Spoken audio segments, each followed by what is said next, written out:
তোমাদেরকে ক্ষমা করবেন আর তোমাদের জন্য এমন জান্নাত দিবেন যেই জান্নাত আকাশের বিশালতার জমিনের বিশালতার মতো। এই বিরাট জান্নাত তোমাদেরকে দিবেন। এই জান্নাত চিরস্থায়ী সুখ এবং শান্তি জায়গা হবে।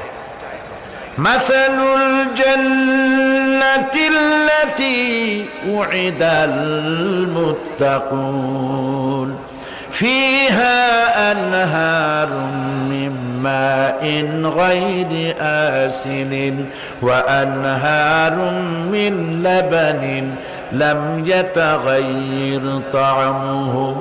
আল্লাহ পাক বলছেন জান্নাত আল্লাহ পাক ওয়াদা করেছেন মুত্তাকীদের জন্য। আল্লাহ পাক জান্নাত দিবেন যে জান্নাতের ভেতরে রয়েছে মধুর প্রস্রবণ, রয়েছে দুধের প্রস্রবণ, রয়েছে সেখানে স্বচ্ছ পানীয় পানির প্রস্রবণ রয়েছে।